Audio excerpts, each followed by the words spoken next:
When it comes to summing up Christmas, the Christmas season, if you will, the prophet Isaiah is great. Rise up in splendor, Jerusalem, your light has shone.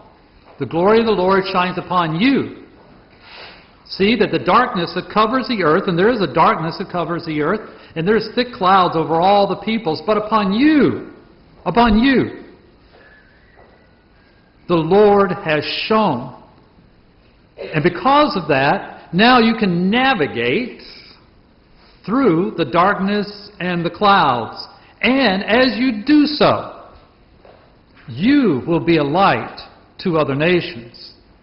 And that is the good news. Jesus has come, and we celebrate the fact that Jesus has come into each and every one of our lives, and that is what we're here for today. We are here to recognize that Jesus is instrumental, if you will, in our life.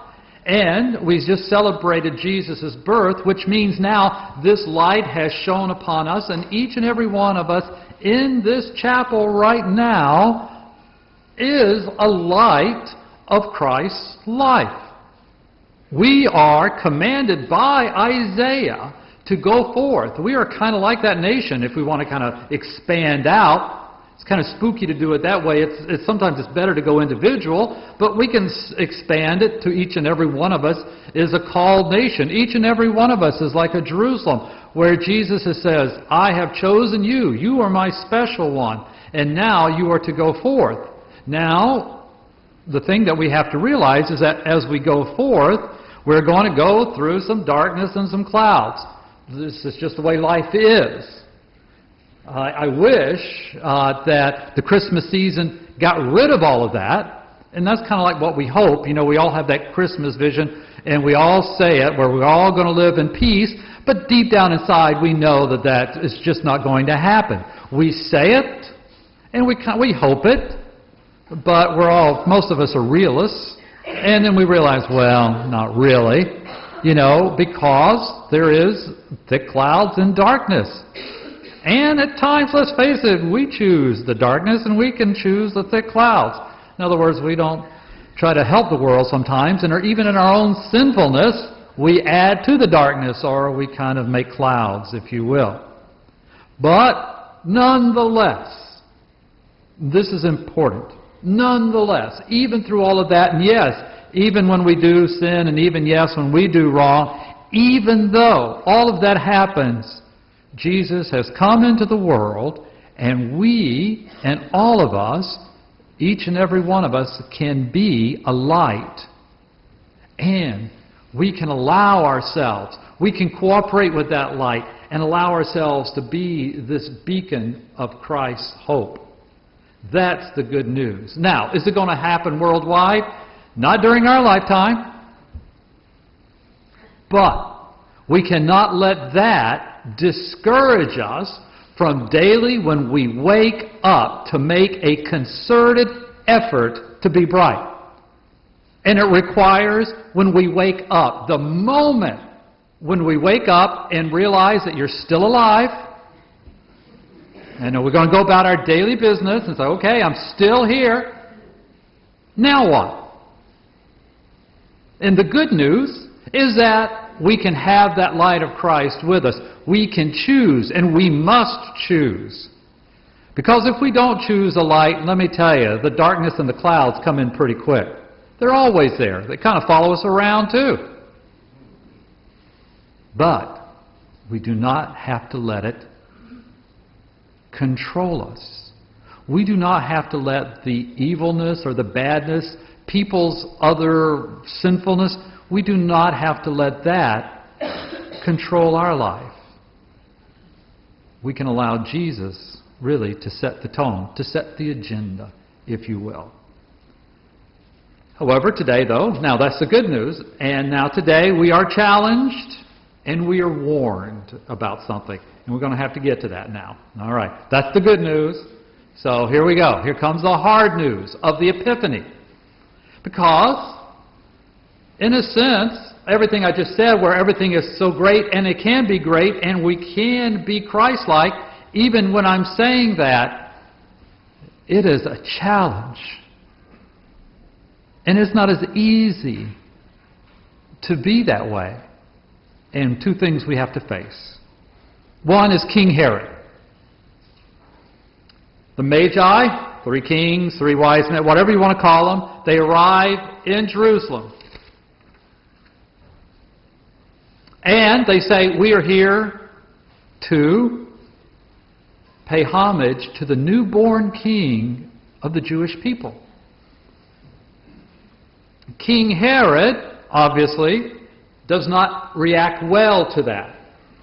And then says that, we will consult with my people, with my chief priests and the scribes. He assembled a whole bunch of people, and he said, well, let's try to figure this out. This doesn't make any sense. What's happened is, obviously, King Herod's political career is challenged.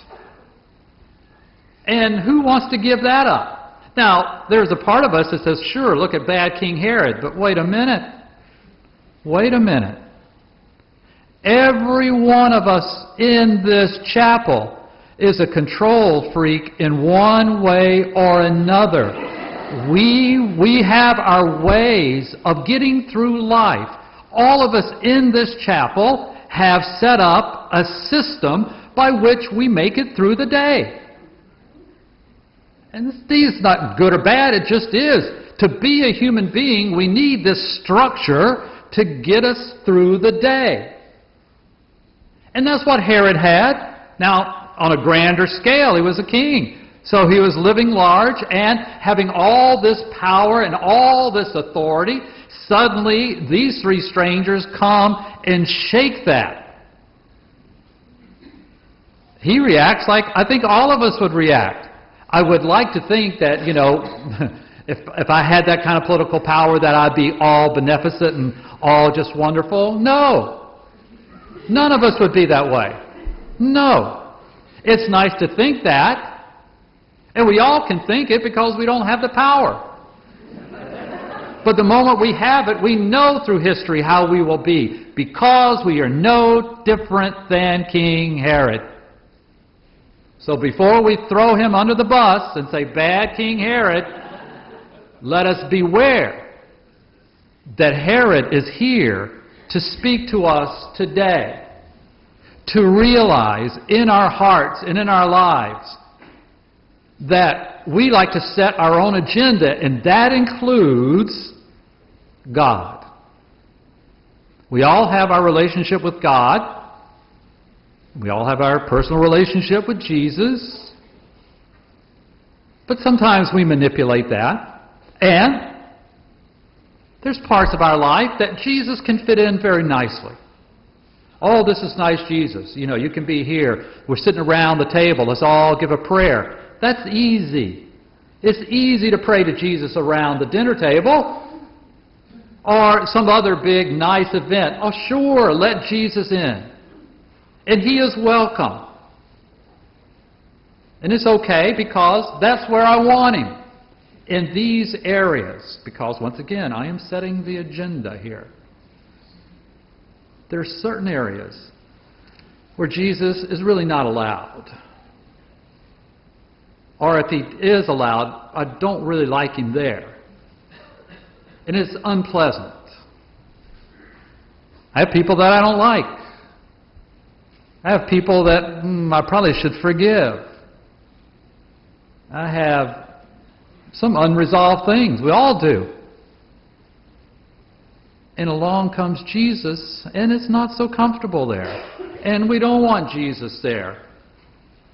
Then I look and say, you know what? Sometimes I prefer the darkness and the clouds.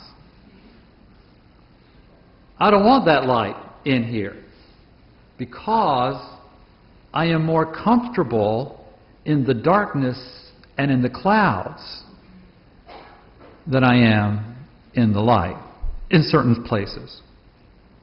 So Jesus and God becomes just another thing that I try to control in my life.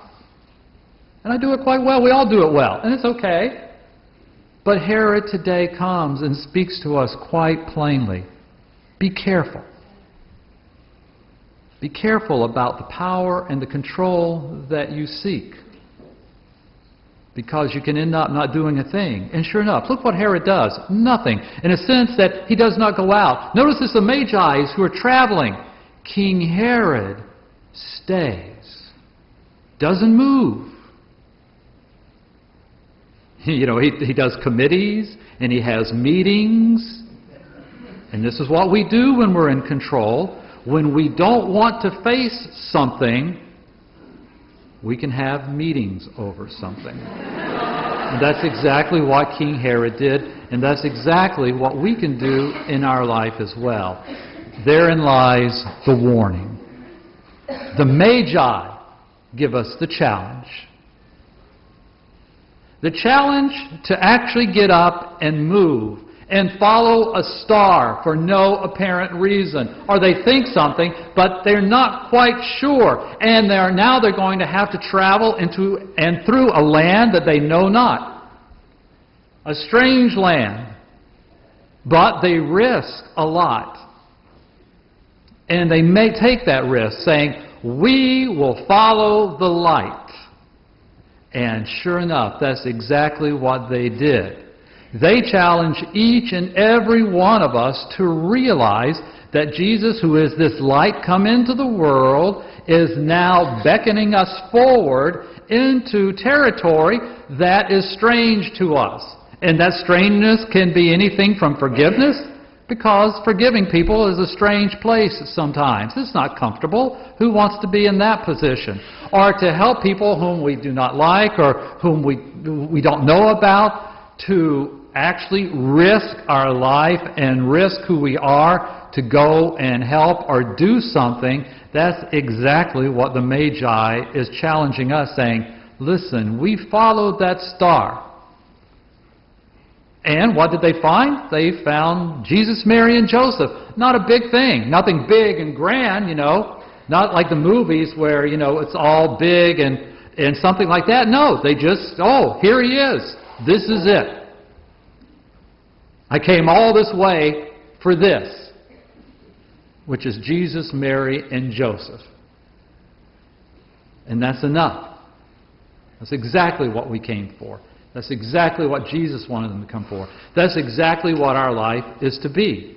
We are to journey through this life of clouds and darkness, but we are to do it with Christ guiding us, with the knowledge that Jesus is with us and giving us that hope, just like the Magi had. And in return, we find Jesus, we find God in our life in the most strangest places and in the most quietest times and places. Once again, just ended up in a house, and there was Jesus, Mary, and Joseph.